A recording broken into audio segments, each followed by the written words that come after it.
A single car key becomes the center of the most explosive royal family drama in decades.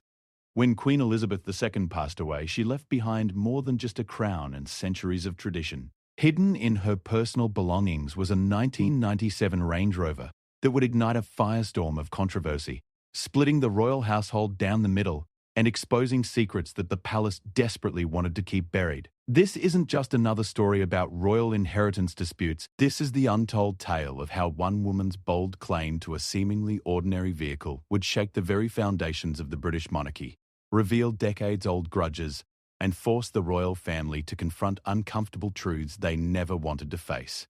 What made this particular Range Rover so special? Why did a seasoned royal guard risk his career by publicly opposing the new queen consort? And how did a simple car become the symbol of everything wrong with the modern royal family? The answers will shock you, anger you, and change everything you thought you knew about the people behind the palace walls. This is the story that the royal family hoped would never be told. But now, for the first time, the complete truth can finally be revealed. The morning mist clung to the grounds of Balmoral Castle like a shroud of secrets waiting to be unveiled. It was September 15th, 2022, just 7 days after Queen Elizabeth II had drawn her final breath in the very castle where Royal Guard Captain James Morrison now stood, his weathered hands trembling as he held a set of keys that would change everything. Morrison had served the royal family for 32 years. He had witnessed marriages, divorces, scandals, and triumphs. He thought he had seen it all. But nothing could have prepared him for what he discovered that grey Scottish morning when Camilla, the newly crowned queen consort, made a request that would shake him to his very core. The discovery began innocently enough. Camilla had arrived at Balmoral 3 days earlier, ostensibly to help sort through the queen's personal belongings. The official story was one of a grieving daughter-in-law, dutifully helping to preserve the memory of Britain's longest reigning monarch. But those who knew Camilla understood that her motives were rarely as pure as they appeared on the surface. Morrison had been assigned to escort her through the Queen's private quarters, a task he approached with the same methodical precision he had applied to every duty throughout his distinguished career. The Queen's rooms were sacred spaces, filled with a lifetime of memories, personal treasures, and items that held significance known only to Elizabeth herself. As they moved through the Queen's study, Camilla's eyes fell upon a small wooden box sitting on the antique mahogany desk. The box was unremarkable by royal standards, simple, elegant, but not adorned with jewels or precious metals. It was the kind of container the Queen used for items of personal, rather than state, importance. "What's in there?" Camilla asked, her voice carrying that particular tone Morrison had learned to associate with trouble. Morrison approached the box with reverence. Inside, nestled in faded velvet, lay a set of keys attached to a simple leather keychain. But these weren't just any keys. Morrison's heart stopped as he recognized them immediately. They belonged to the Queen's personal 1997 Range Rover, a vehicle that held more history and emotional significance than any crown jewel. The Range Rover wasn't just a car, it was the Queen's sanctuary, her escape from the suffocating protocols of palace life. She had driven it herself through the Scottish Highlands, used it for private moments with her beloved corgis, and most importantly, it was the vehicle she had used during some of the most challenging periods of her reign. It was in that Range Rover that she had driven to contemplate her response to Diana's death, where she had found solace during the darkest days of the royal family's scandals, and where she had shared countless private moments with Prince Philip during their final years together. But there was something else about the Range Rover that made Morrison's blood run cold as he stared at those keys. Something that Camilla couldn't possibly know, but that he knew would make her claim to the vehicle even more outrageous. The Range Rover had been a gift, not from the state, not from any government official, but from Diana, Princess of Wales, given to the Queen during one of the rare periods when the two women had found common ground. It was Diana's attempt at a peace offering during the tumultuous years of her marriage to Charles, a gesture that had touched the Queen deeply and led to one of the few genuine conversations the two women ever shared. Morrison remembered that day clearly. He had been on duty when Diana arrived unannounced at Balmoral, her face streaked with tears, carrying the keys to the brand new Range Rover. She had told the Queen that she wanted to give her something that would bring her joy and freedom, something that had nothing to do with royal duty or public obligation. The Queen had been moved to tears, a sight Morrison had witnessed fewer than a handful of times in 3 decades of service. "I want this cleaned and prepared for my use," Camilla announced, holding the keys as if they were her birthright. "I'll be taking the Range Rover back to London."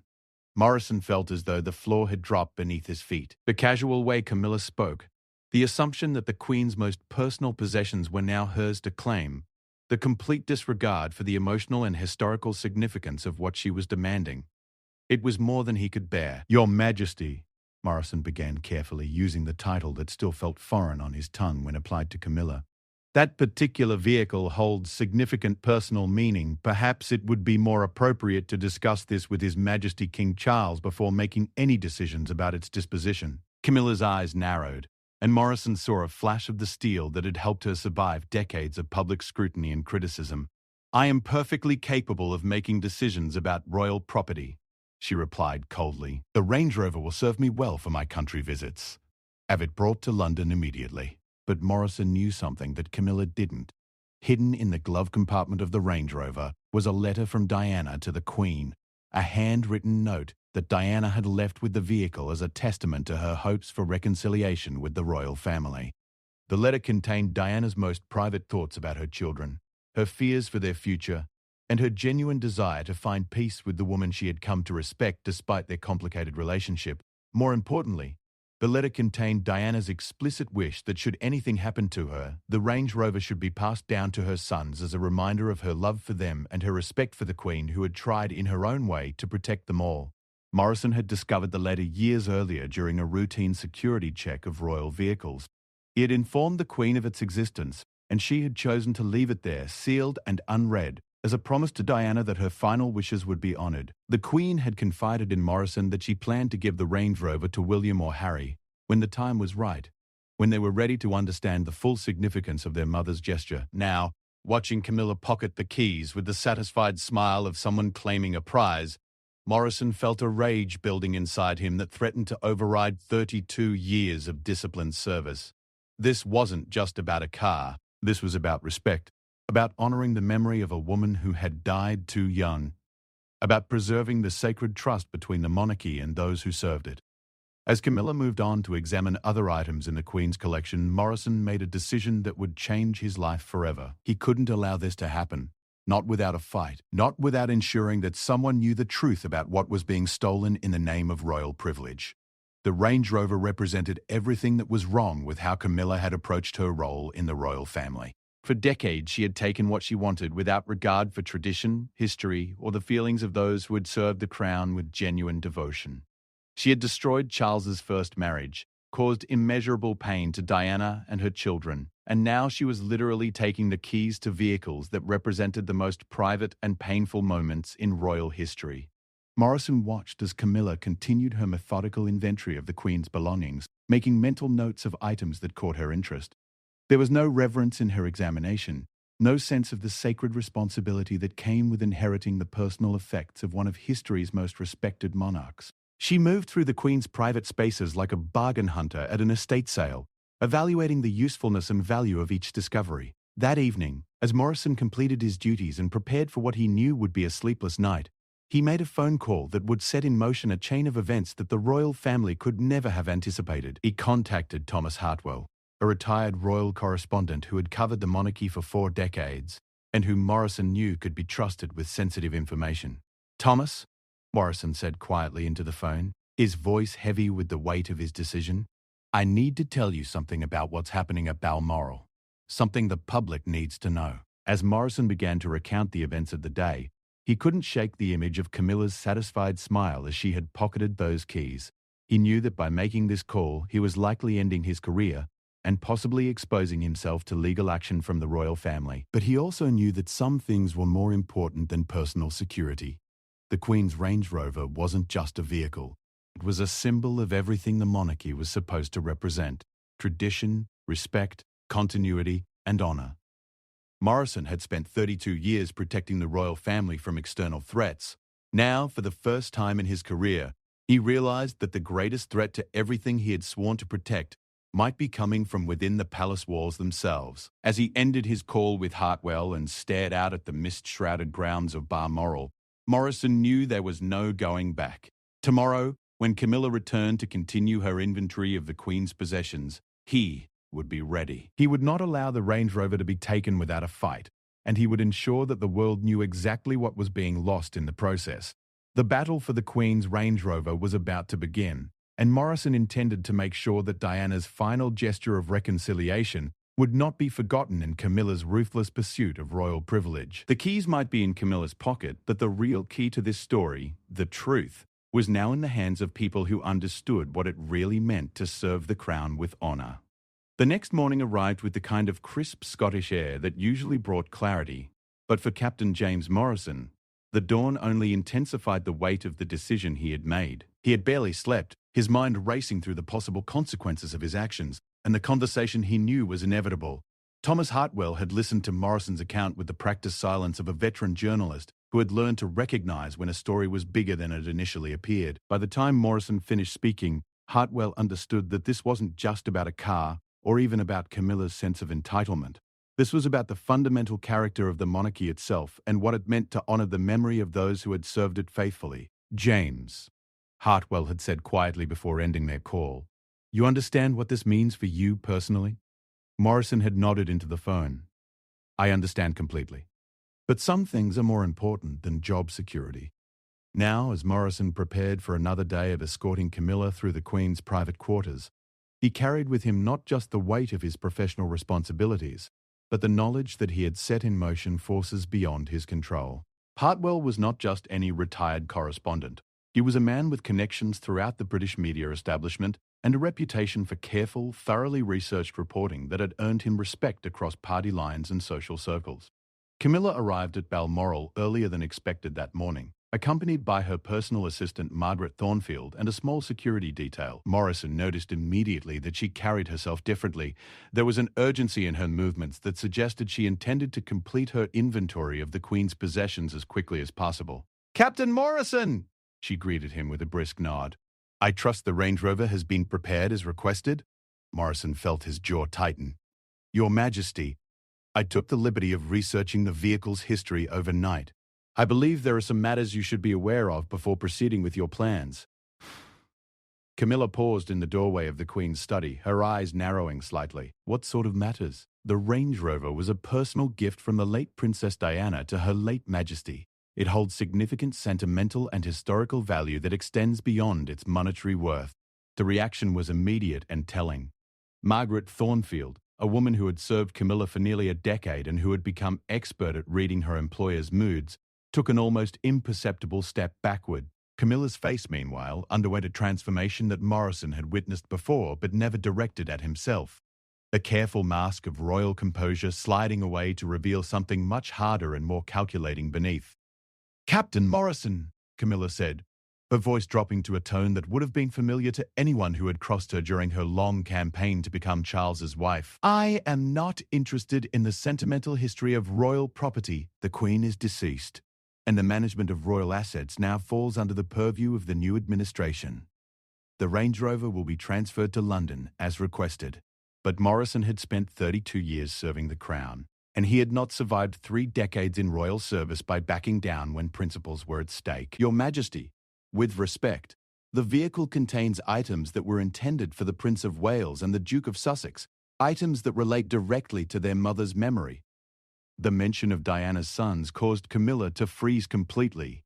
In the years since her marriage to Charles, she had worked carefully to avoid direct confrontation with William and Harry, understanding that her position depended largely on their acceptance, or, at minimum, their public silence about her role in their parents' failed marriage. "What items?" she asked, her voice now carrying an edge of something that might have been fear. Morrison knew he was crossing a line from which there might be no return, but the image of Diana's letter hidden in the Range Rover's glove compartment gave him the strength to continue. A personal letter from the Princess to the Queen, expressing her hopes for reconciliation and her wishes regarding the vehicle's eventual disposition. The silence that followed was profound. Morrison could hear the ticking of the antique clock on the Queen's mantelpiece, the distant sound of gardeners working on the estate grounds, and what seemed like the thundering of his own heartbeat. Margaret Thornfield was now staring at her employer with undisguised concern, clearly recognizing that they had stumbled into territory far more dangerous than a simple dispute over royal property. Camilla's face went through another transformation, this time settling into an expression of cold calculation. that Morrison found more frightening than her earlier anger. "This letter," she said carefully, "has it been read?" "Her late Majesty chose to honor the princess's privacy by leaving the letter sealed," Morrison replied. "She intended to share its contents with the princess's sons when she felt the time was appropriate." What Morrison didn't mention was that he had observed the Queen on several occasions sitting in the Range Rover, holding the letter, but never opening it. He had seen her tears on those occasions, tears for a young woman who had died before they could truly understand each other, before the wounds of Charles's betrayal could heal, before Diana could see her sons grow into the remarkable men they had become. "And now you presume to make decisions about when that time has come?" Camilla asked, her voice rising slightly. "I presume nothing, Your Majesty, but I cannot stand by and watch as items of such personal significance are disposed of without consideration for their true meaning, or for the wishes of those who entrusted them to royal care." The confrontation that followed would be remembered by everyone present as a defining moment in the early days of Camilla's reign as Queen Consort. Morrison had expected anger, dismissal, perhaps even threats regarding his future employment.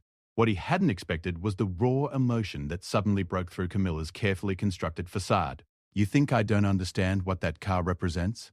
she said, her voice shaking with an intensity that surprised everyone in the room. "You think I don't know exactly what Diana was trying to achieve with her grand gesture of reconciliation?" Morrison remained silent, recognizing that something significant was happening, that years of carefully suppressed feelings were suddenly demanding expression. "That Range Rover wasn't a peace offering," Camilla continued, her composure cracking further.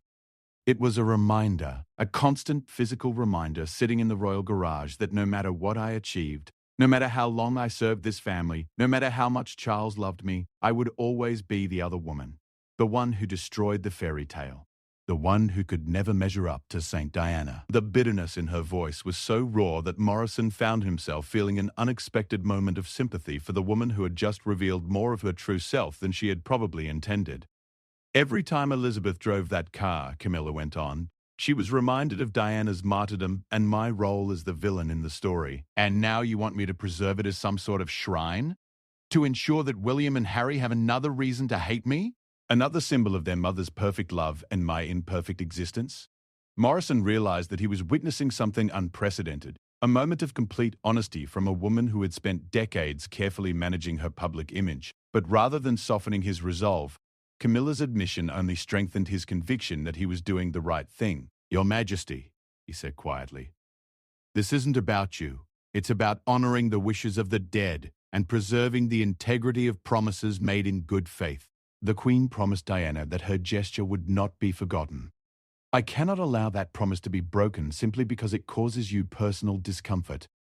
The words hung in the air like a challenge, and Morrison watched as Camilla's face hardened once again.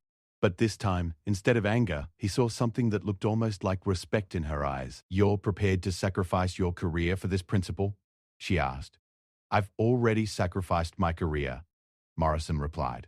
"The moment I decided that some things are more important than job security."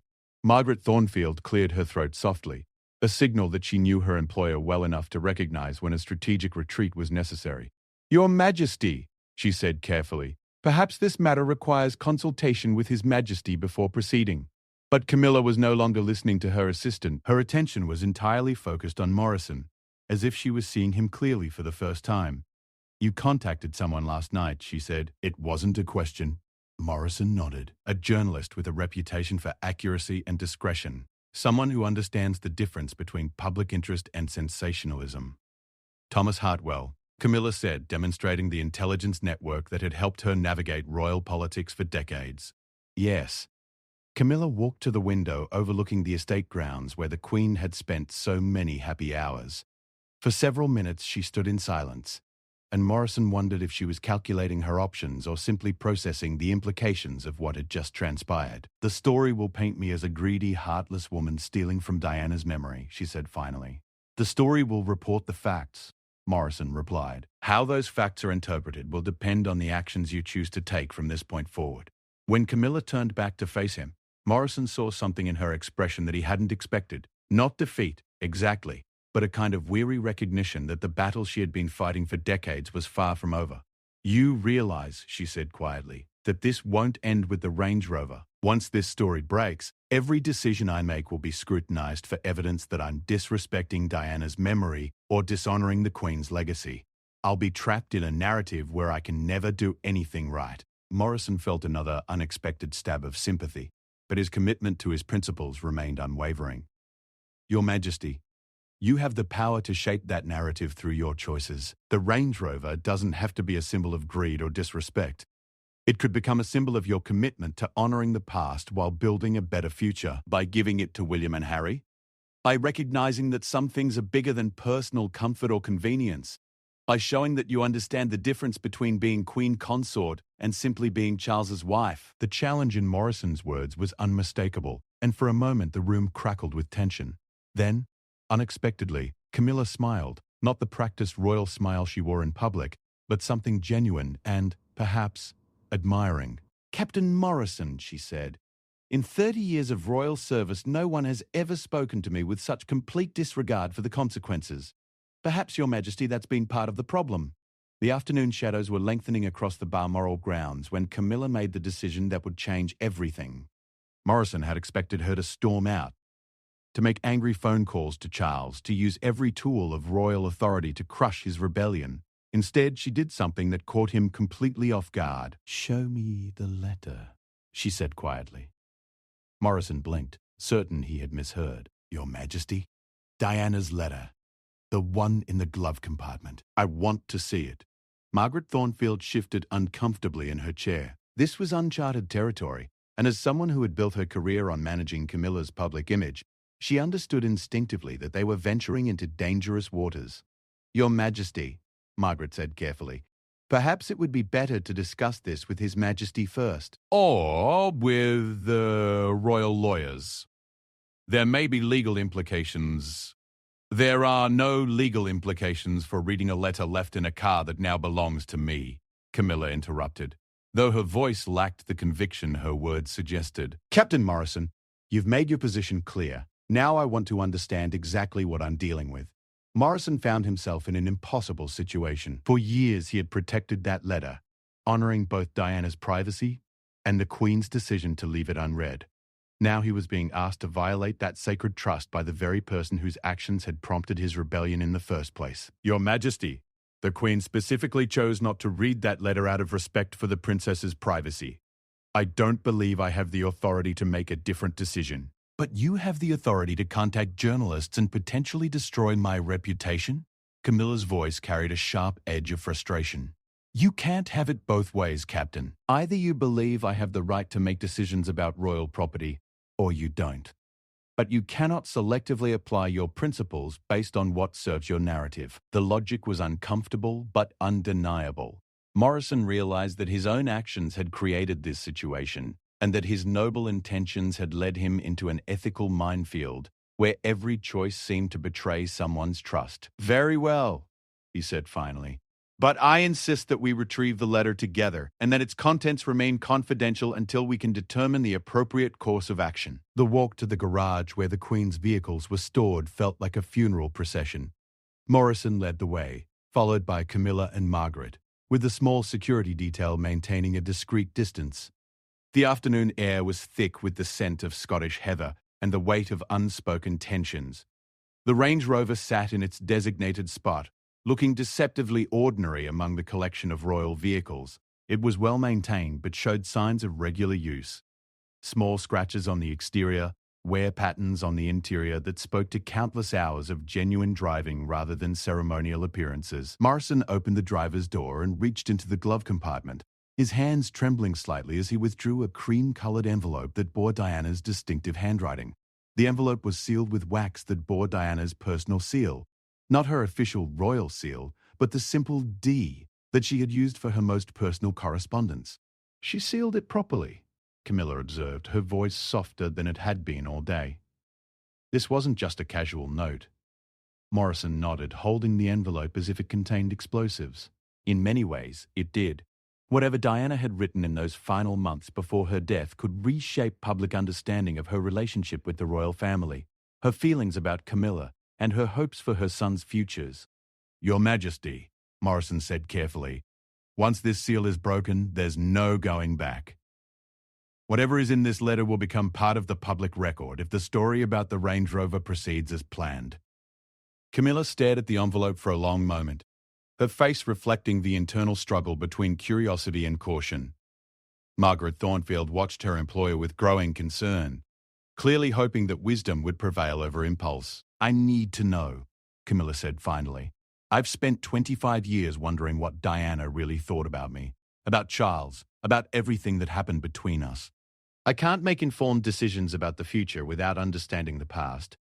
With steady hands that belied her inner turmoil, Camilla broke the wax seal. The envelope contained 3 sheets of Diana's personal stationery, covered in her careful handwriting. As Camilla began to read, Morrison watched her face transform through a series of emotions that ranged from surprise to confusion to something that looked like grief. The letter began conventionally enough, with Diana expressing her hope that the Range Rover would provide the Queen with the same sense of freedom and peace that driving had always given Diana herself. But as the letter continued, it became clear that Diana had used this gesture as an opportunity to share thoughts and feelings that she had never been able to express directly. Diana wrote about her regrets regarding her marriage to Charles, acknowledging her own role in its failure while maintaining that she had never been given a fair chance to succeed as his wife.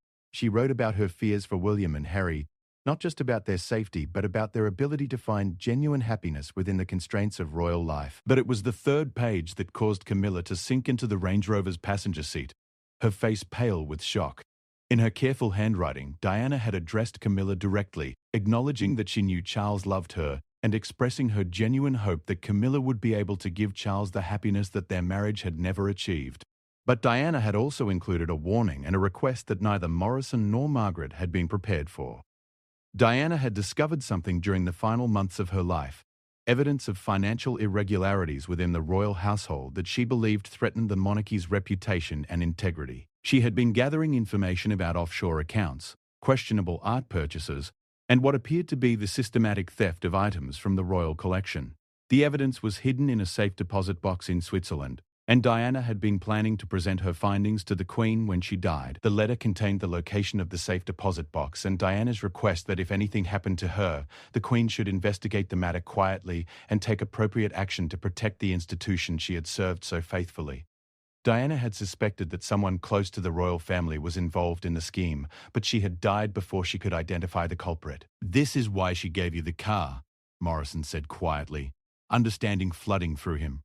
"She wasn't just making a peace offering. She was creating a secure way to communicate information she couldn't trust to normal channels." Camilla's hands shook as she lowered the letter. "She suspected me," she said quietly. "Diana thought I was involved in stealing from the royal collection."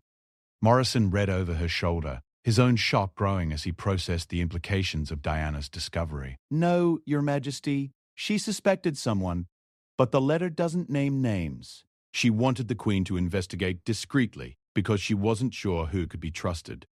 Margaret Thornfield, who had been reading the letter with growing alarm, cleared her throat nervously. "Your Majesty, this information, if it becomes public as part of the Range Rover story, it would destroy the monarchy," Camilla finished quietly.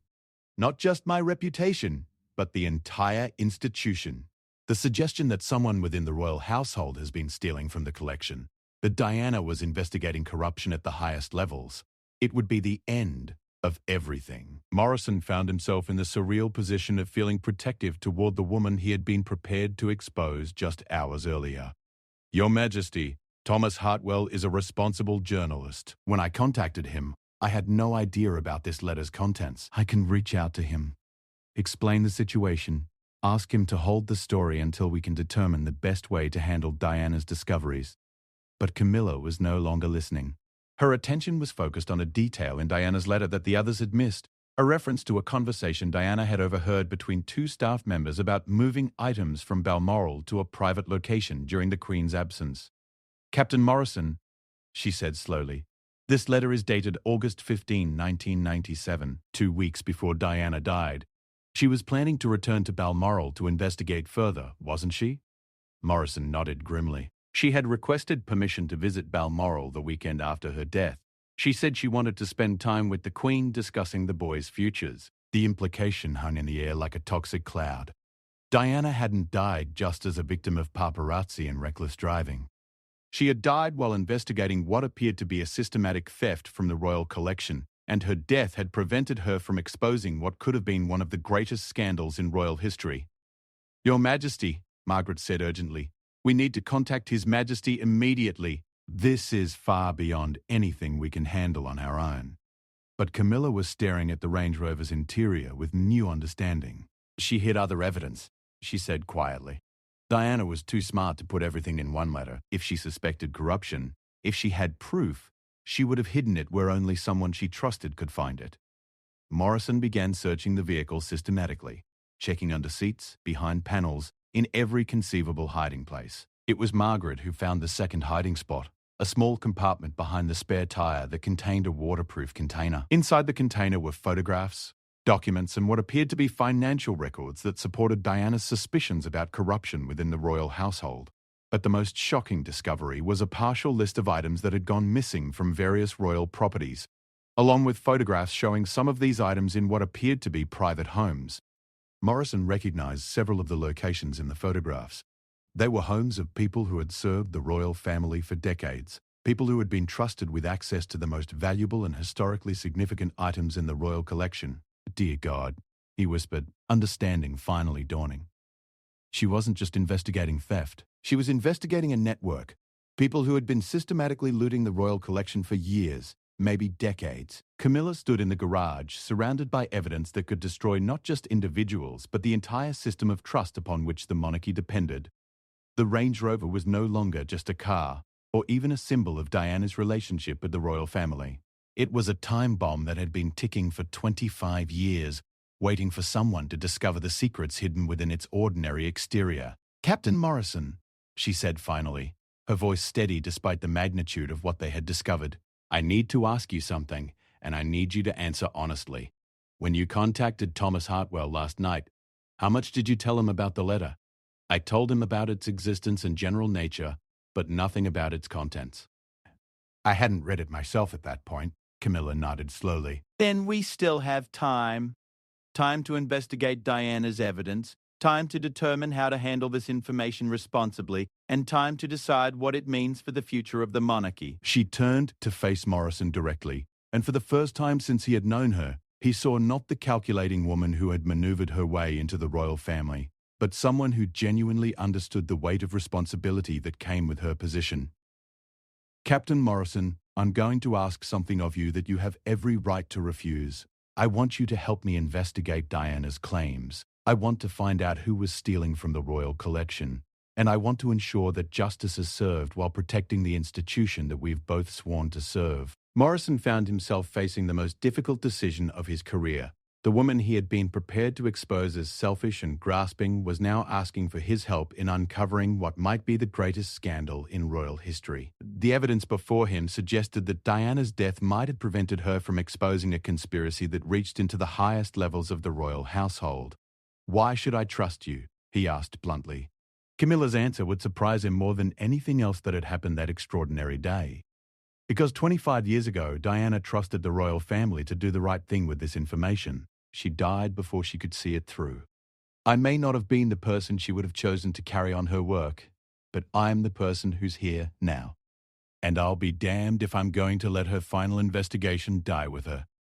Thomas Hartwell had agreed to hold his story for 48 hours, understanding that the situation had evolved beyond a simple dispute over royal property. Camilla had surprised Morrison again by insisting that they work together in complete secrecy, not even involving Margaret Thornfield in their investigation. "The fewer people who know what we've discovered, the better our chances of identifying who's involved," she had reasoned. Though Morrison suspected her caution ran deeper than tactical considerations, they established their base of operations in the Queen's private study, a room that held both symbolic and practical significance for their investigation. It was here that Elizabeth had conducted her most sensitive business, and it was here that Diana's evidence would either vindicate or condemn people who had served the crown for generations. Morrison spread Diana's photographs across the Queen's mahogany desk, each image representing what appeared to be a piece of the royal collection displayed in someone's private home. The quality of the photographs suggested that Diana had been conducting her investigation with considerable sophistication. These weren't casual snapshots, but carefully documented evidence. "She must have had help," Camilla observed, studying a photograph that showed a Ming Dynasty vase sitting on a mantelpiece in what appeared to be a country home. Diana couldn't have gained access to all these private residences on her own. She had a network of people who trusted her. Staff members who had become concerned about items disappearing from royal properties. People who were afraid to come forward officially but were willing to help her gather evidence. The financial documents Diana had collected painted an even more disturbing picture. Bank statements, auction house receipts, and what appeared to be correspondence between various parties suggested a sophisticated operation that had been running for decades. Items were being removed from royal collections during routine moves between properties, sold through intermediaries to private collectors, and the profits distributed among multiple participants. The scale of this operation, Camilla said quietly, it would have required coordination at the highest levels of royal household management. Someone with access to inventory records, transportation schedules, and storage facilities. Morrison was studying a document that made his blood run cold. It was a partial inventory list from Balmoral dated July 1997, just a month before Diana's death. Several items on the list had been marked as transferred for conservation or relocated for security purposes, but Diana had annotated the list with question marks and notes suggesting that the items had never reached their supposed destinations. She was getting close, he said, showing Camilla the annotated list. Look at this. She had started identifying specific instances where items were disappearing during routine transfers. Another few weeks and she would have had proof of exactly how the thefts were being carried out. The realization that Diana's death had come at the most crucial point in her investigation sent chills through both of them. While Morrison didn't want to venture into conspiracy theories, the timing was difficult to ignore. Camilla picked up another photograph. This one showing what appeared to be a rare piece of Georgian silver in someone's dining room. I recognized this setting, she said slowly. This photograph was taken in Edward Pemberton's house. Morrison felt his world shift beneath his feet. Sir Edward Pemberton had served as deputy keeper of the Privy Purse for 15 years, retiring just 2 years earlier with full honours and a generous pension. He was one of the most respected figures in royal household management, a man who had been trusted with the financial affairs of the monarchy itself. Are you certain? Morrison asked, though Camilla's expression left little doubt. I attended dinner there 3 years ago. Charles and I were guests for their anniversary celebration. That silver service was displayed prominently in their dining room. Edward made a point of telling us about its historical significance. The implications were staggering. If Sir Edward Pemberton was involved in systematic theft from the royal collection, it meant that the corruption Diana had uncovered reached into the very heart of the monarchy's financial management. It also meant that the network of thieves had continued operating for years after Diana's death, protected by their victims' silence and their own positions of trust.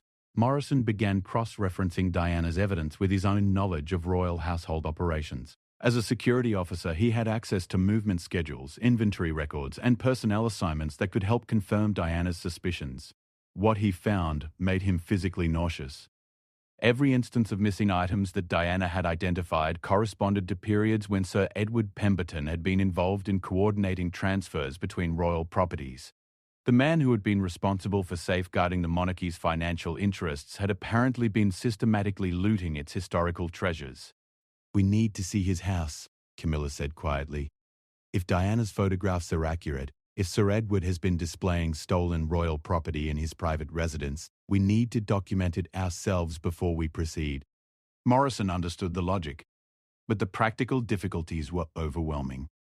Your Majesty, we can't simply show up at Sir Edward's home and demand to inspect his collection. Even if we could gain access, what would we do with evidence of theft? This isn't something we can handle through normal channels. No, Camilla agreed. It isn't. But I have an idea that might work. Sir Edward and Lady Pemberton were prominent figures in Scottish society, known for hosting charitable fundraisers and cultural events at their estate near Edinburgh. Camilla's plan was audacious in its simplicity. She would arrange to attend one of their upcoming events using her new status as Queen Consort to ensure that she would be welcomed enthusiastically. They can hardly refuse a visit from the Queen Consort, she pointed out.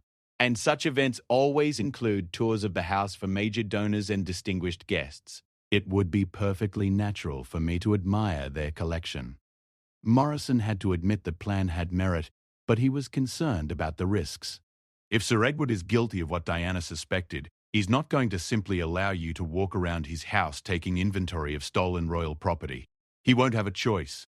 Camilla replied with a confidence that reminded Morrison of her decades of experience in navigating delicate social situations. The key is to make it appear completely innocent.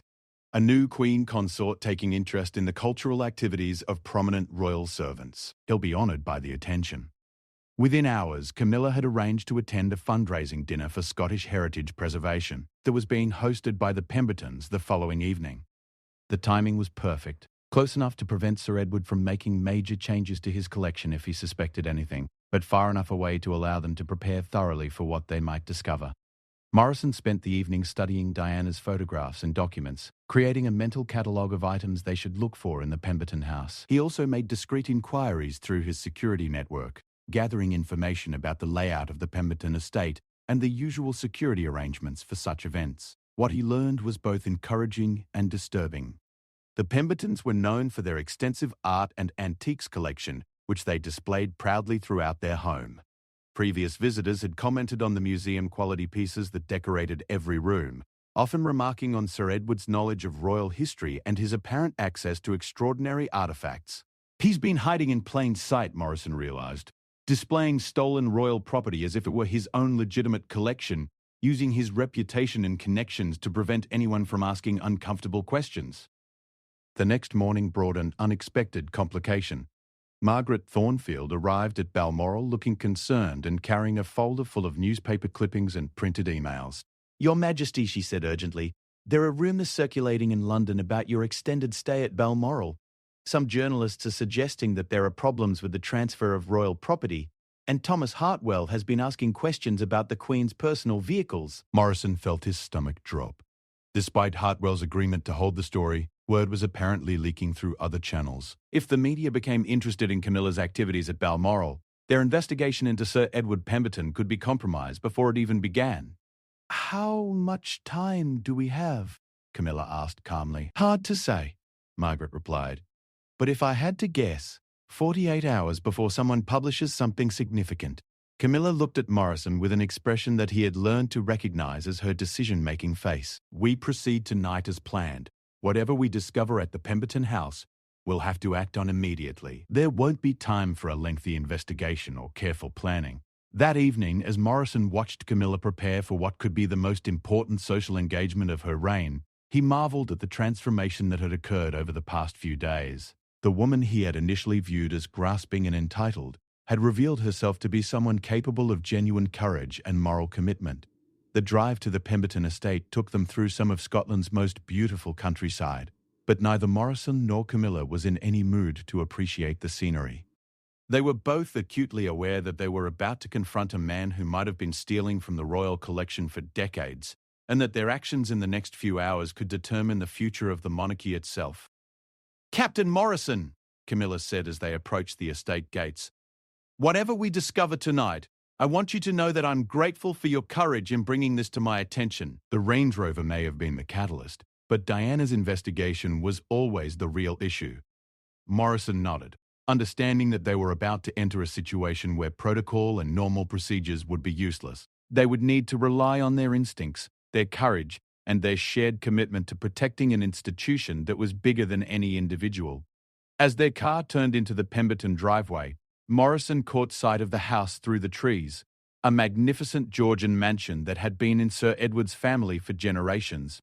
Soon they would know whether that family legacy included systematic theft from the very monarchy they had sworn to serve. The evening was about to begin, and with it, the final chapter of Diana's investigation. The Pemberton estate was ablaze with lights when Camilla's car pulled into the circular driveway. Morrison counted at least 40 other vehicles, suggesting that the fundraising dinner was a significant social event that would provide perfect cover for their investigation. The irony wasn't lost on him that they were about to use a charity event to expose what might be the greatest theft in royal history. Sir Edward Pemberton himself emerged from the house to greet Camilla, his face beaming with the satisfaction of a man whose social standing had just received its ultimate validation. At 72, he remained an imposing figure, tall and distinguished with silver hair and the kind of bearing that suggested a lifetime of service to crown and country. "Your Majesty," he said, executing a perfect bow, "Lady Pemberton and I are deeply honoured by your presence. This is truly an extraordinary evening for Scottish heritage preservation." Morrison watched the interaction carefully, searching for any sign that Sir Edward suspected their true purpose.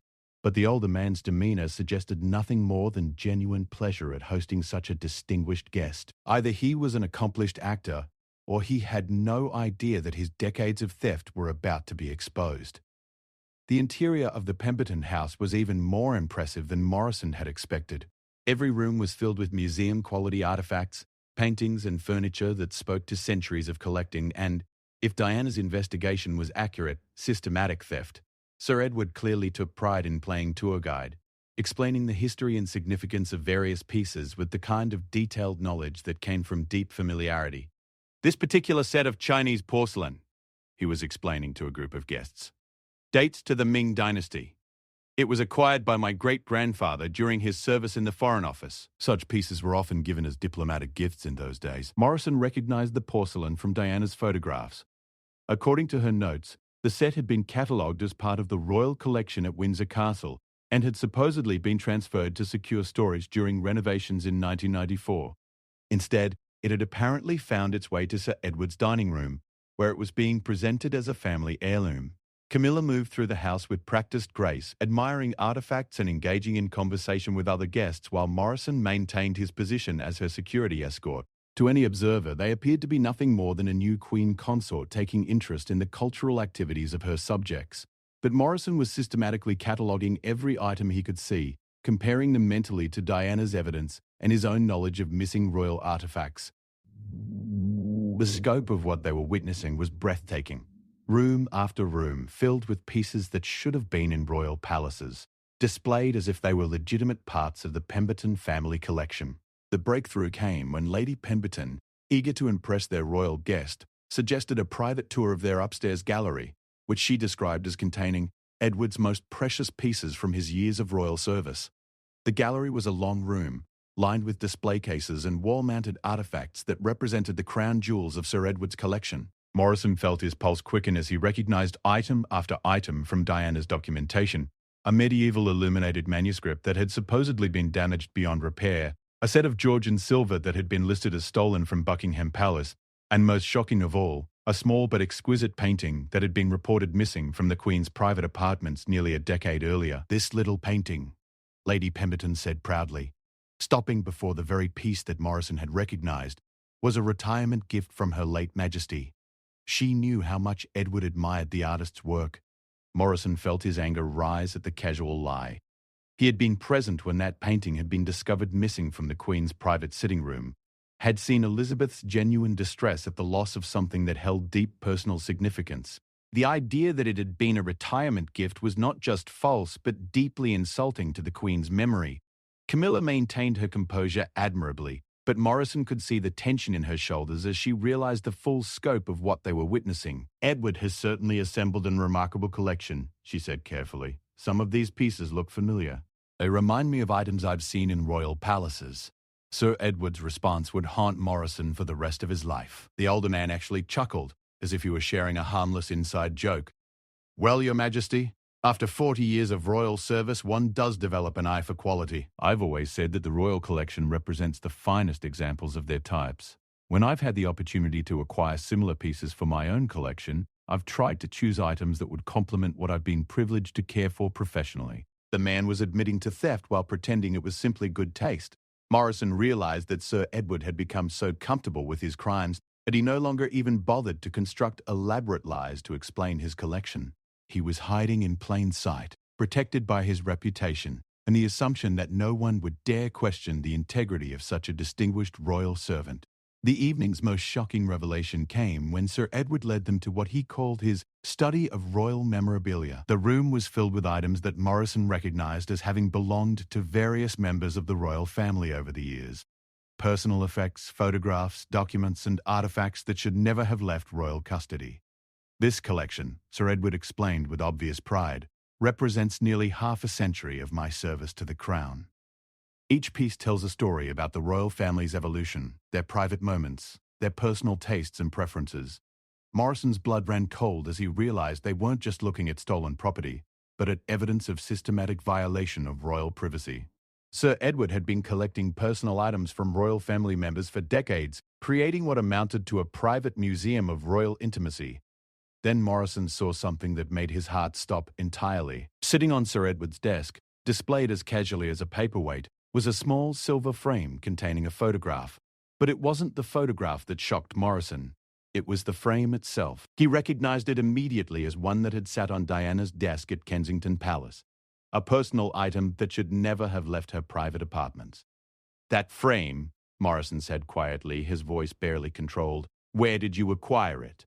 Sir Edward followed Morrison's gaze and smiled with satisfaction. "Ah, you have a good eye, Captain. That particular piece came from Princess Diana's personal collection. After her unfortunate death, there were so many items that needed to be properly preserved. I took it upon myself to ensure that some of the more historically significant pieces didn't get lost in the general dispersal of her effects." Morrison felt as if the floor had dropped away beneath his feet. Sir Edward wasn't just admitting to theft, he was admitting to looting Diana's personal effects after her death. The casual way he spoke about it, as if he had been performing a service rather than committing a crime, revealed the depth of his moral corruption. Camilla's reaction was immediate and unmistakable. Her face went pale, and for a moment, Morrison thought she might faint. Then her royal training took over, and she managed to compose herself, though her voice carried a steel edge that Morrison had never heard before. "Sir Edward," she said quietly, "I think we need to have a private conversation." What followed was the most extraordinary confrontation Morrison had ever witnessed. Camilla dismissed Lady Pemberton and the other guests with gracious efficiency, claiming that she needed to discuss urgent royal business with her former servant. Within 20 minutes, the house had emptied except for Camilla, Morrison, Sir Edward, and the terrible weight of decades of systematic theft. "Sir Edward," Camilla began, her voice steady despite the magnitude of what they were discussing, "I'm going to give you one opportunity to explain yourself honestly. Captain Morrison and I have evidence that many of the items in your collection belong to the royal family and were acquired through means that were neither legal nor ethical." Sir Edward's composure finally cracked. Morrison watched the older man's face cycle through surprise, calculation, defiance, and finally something that looked like relief. After decades of maintaining elaborate lies and justifications, the prospect of finally telling the truth seemed almost liberating. "Your Majesty," he said quietly, "I have served the royal family faithfully for 40 years. I have dedicated my life to preserving and protecting the Crown's interests. Everything in this house was acquired to prevent it from being lost, damaged, or forgotten." "By stealing it?" Morrison asked bluntly. "By preserving it," Sir Edward replied with surprising firmness. "Do you have any idea how many irreplaceable artifacts have been lost over the years due to carelessness, bureaucratic incompetence, or simple neglect? I have prevented dozens of historically significant items from disappearing into storage rooms where they would never be seen again." Camilla studied the older man with an expression that mixed disgust with something that might have been pity. "And Diana's personal effects? How does stealing from a dead woman's private apartment serve the Crown's interests?" For the first time that evening, Sir Edward looked genuinely ashamed. Princess Diana was conducting an investigation that threatened to expose practices that had been in place for generations. She didn't understand the complexities involved, the careful balance required to preserve the monarchy's heritage while managing practical realities. She understood theft, Morrison said coldly. She understood that people who were supposed to protect royal property were stealing it instead. She understood nothing, Sir Edward snapped, his carefully maintained composure finally shattering completely.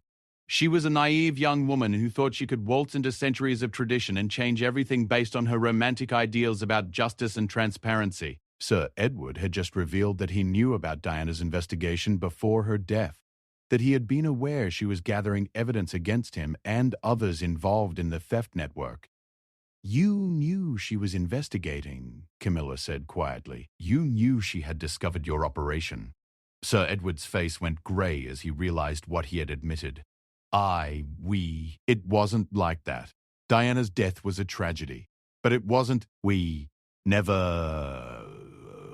What? Morrison pressed, though he wasn't sure he wanted to hear the answer. "Never wanted her to die," Sir Edward finished quietly. "But her investigation would have destroyed everything. Not just careers, but the monarchy itself. She was going to expose practices that had been in place since Queen Victoria's time. The scandal would have brought down the crown. Morrison felt sick as he processed the implications of what they were hearing. Diana had died while investigating a conspiracy that reached into the highest levels of royal household management. Whether her death had been purely accidental or something more sinister might never be known, but it had certainly been convenient for the people whose crimes she was about to expose.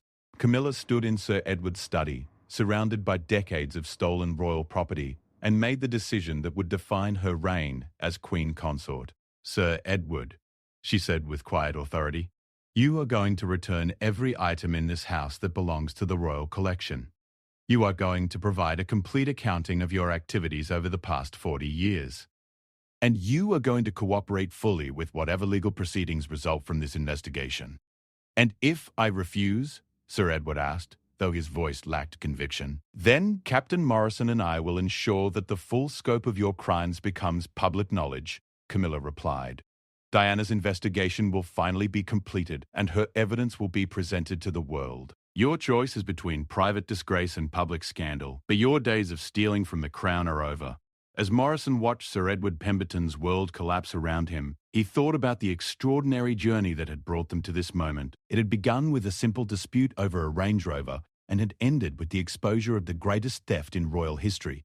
Diana's final investigation had finally been completed 25 years after her death. The Range Rover was more than just a car. It was a time capsule that had preserved Diana's evidence until the right people could find it and act on it. Camilla might not have been the person Diana would have chosen to carry on her work, but she had proven herself worthy of the trust that fate had placed in her hands. As they prepared to leave the Pemberton estate with evidence that would reshape public understanding of both Diana's death and the corruption within royal household management, Morrison realized that his rebellion against Camilla's claim to the Range Rover had accomplished something far more important than preserving a piece of Diana's memory. It had finally brought justice to those who had betrayed the crown's trust and ensured that Diana's final act of service to the monarchy would not be forgotten. The Queen's Range Rover would indeed be returned to London, but not as Camilla's personal vehicle. It would take its place in royal history as the catalyst for the greatest house cleaning in the monarchy's modern history, and as a testament to the power of truth to survive even when those who seek it do not.